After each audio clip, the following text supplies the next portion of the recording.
믿음의 에너지. 히브리서 11장 1절에 믿음은 바라는 것들의 실상이요. 보지 못하는 것들의 증거니. 첫째, 믿음은 바라는 것들의 실상이다. 믿음은 바라는 것들의 실상이라고 했는데 여기서 실상이란 말은 발판, 권리, 증서를 가리킬 때 사용하는 말입니다. 믿음이란 바라고 소망하는 것들의 발판이라는 의미로 해석할 수 있습니다. 받침이 튼튼하지 못하면 그 위에 아무것도 세울 수가 없듯이 발판인 믿음이 견고하지 못하면 신앙생활을 성공으로 이끌 수 없는 것입니다. 또한 믿음이란 우리가 간절히 바라는 것들의 권리 증서라고 할 수 있습니다. 권리 증서란 토지나 집에 대한 소유권을 주장할 수 있는 문서입니다. 이러므로 우리가 뜨거운 소원과 목표를 두고 간절히 기도하여 마음속에 마치 법적인 등기문서를 손에 쥔 것처럼 분명한 확신이 올 때 그것이 바로 믿음입니다.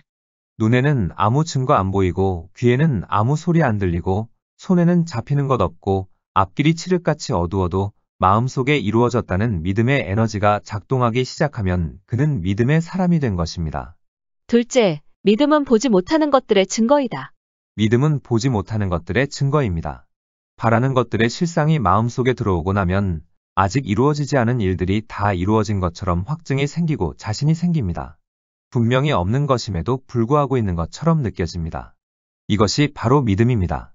이와 같은 믿음이 우리 마음속에 생길 때 예수께서 내 믿음대로 될지어다 라고 축복하십니다. 이런 믿음을 소유한 사람에게는 능치 못할 일이 없는 것입니다.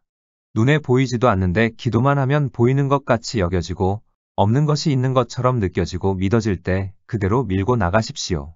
그때는 어떠한 불가능도 무너져 버리고 맙니다. 예수께서는 지금도 우리에게 말씀하십니다. 마가복음 9장 23절에 할 수 있거든이 무슨 말이냐? 믿는 자에게는 능히 하지 못할 일이 없느니라. 셋째, 믿음은 성령의 에너지이다. 우리의 마음속에 믿음이 생기면 계속 입술로 시인하므로 그 믿음의 에너지를 적극 활용해야 합니다. 예를 들어 병이 들어 고생을 하다가 기도하여 병이 나았다는 확신이 오면 입술로 다음과 같이 고백해 보십시오. 내 병은 고침받았다. 나는 다 나았다. 현재 아프고 괴로운 것은 거짓되고 헛된 것이다. 모두 거짓되고 헛된 것은 예수 이름으로 명하노니 물러가라. 이런 고백을 할 수 있는 것은 하나님의 약속의 말씀이 있기 때문입니다. 이사야 53장 5절에 그가 찔림은 우리의 허물 때문이요. 그가 상함은 우리의 죄악 때문이라. 그가 징계를 받음으로 우리는 평화를 누리고 그가 채찍에 맞음으로 우리는 나음을 받았도다. 마가복음 11장 24절에 무엇이든지 기도하고 구하는 것은 받은 줄로 믿으라. 그리하면 너희에게 그대로 되리라. 주님께서 채찍에 맞음으로 내가 나았다. 나는 병과 상관없다. 나는 건강하다. 이렇게 마음속에 하나님의 약속의 말씀에 근거하여 믿음을 가질 때 성령께서 치료의 에너지를 보내셔서 완전히 깨끗하게 하시는 것입니다. 그러나 마음에 믿음의 확신이 왔음에도 불구하고 현재 조금 아프다고 해서 낫기는 뭐가 나아? 아직도 아픈데 라고 하면서 입술로 믿음을 풀어주지 않으면 성령으로 말미암아 믿음의 에너지는 그냥 방전되어 기적을 체험할 수 없게 되는 것입니다. 생활 문제도 마찬가지입니다. 여러분이 11조와 헌금을 드리고 기도하여 마음속에 부유함과 축복받은 확신이 들어오면 입으로 시인하여 그 에너지를 풀어놓아야 합니다. 성경은 다음과 같이 말씀하고 있습니다. 마태복음 18장 18절에 무엇이든지 너희가 땅에서 매면 하늘에서도 매일 것이요. 무엇이든지 땅에서 풀면 하늘에서도 풀리리라.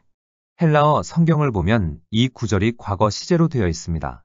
장차 될 것이 아니라 이미 이루어진 상태를 의미합니다. 나는 축복받은 사람이다. 나는 건강하다. 나는 예수 안에서 승리한 사람이다. 이러한 적극적인 입술의 고백이 여러분의 삶을 더욱 윤택하게 하고 하나님의 기적을 체험하게 해주는 지름길인 것입니다. 넷째, 믿음은 신원일치이다. 오늘날 수많은 사람이 신앙에서 실패한 것은 믿음과 언어가 일치되고 있지 않기 때문입니다.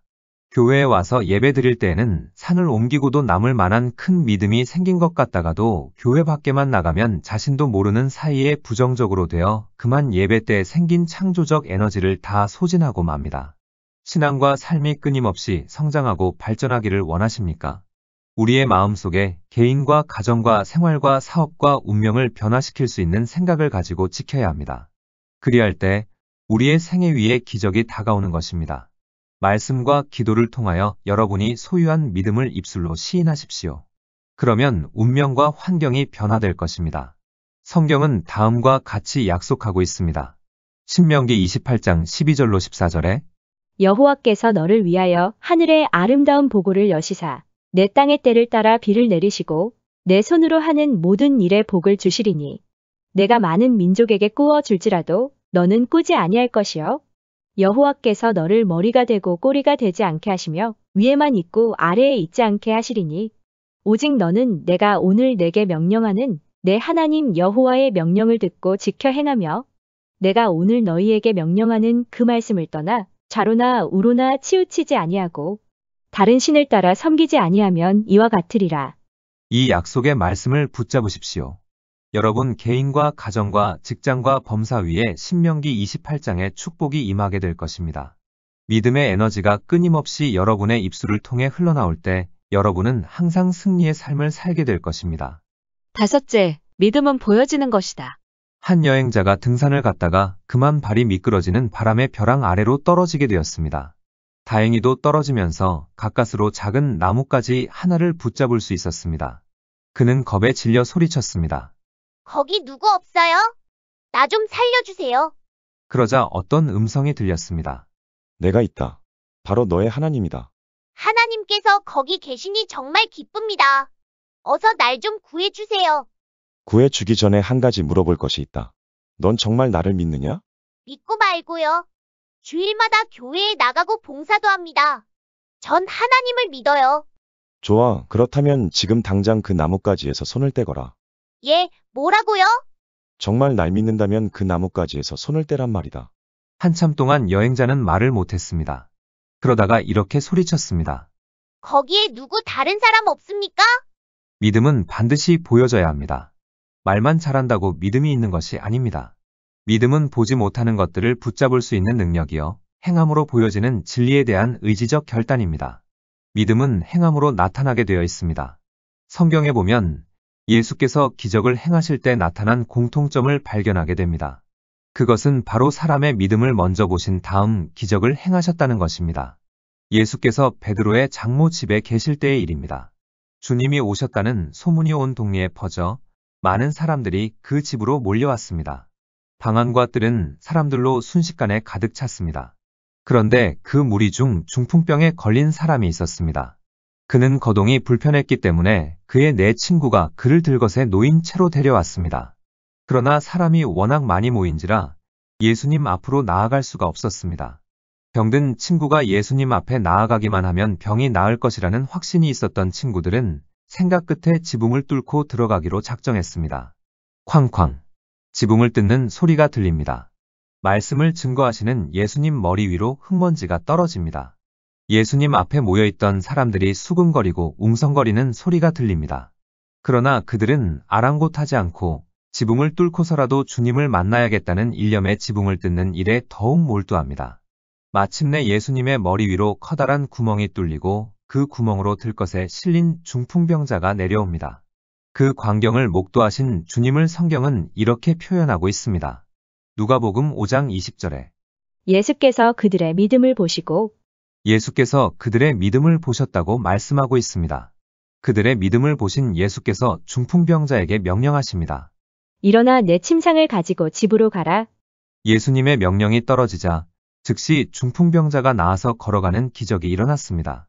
바울 선생도 루스드라에서 먼저 믿음을 보고 기적을 행했습니다. 말씀을 증가하던 바울 선생은 청중 중에 태어날 때부터 안진뱅이가 된 사람의 마음속에 병 나을 믿음이 있는 것을 보시고 그에게 내 발로 일어서라고 명령했습니다. 그 순간 안진뱅이가 일어나는 기적이 일어났습니다. 이와 같이 하나님께서는 먼저 믿음을 보시고 기적을 베푸시는 것입니다. 야고보서 2장 17절을 보면 다음과 같이 말씀하고 있습니다. 행함이 없는 믿음은 그 자체가 죽은 것이라. 하나님은 보이는 믿음 위에 기적을 베풀어 주십니다.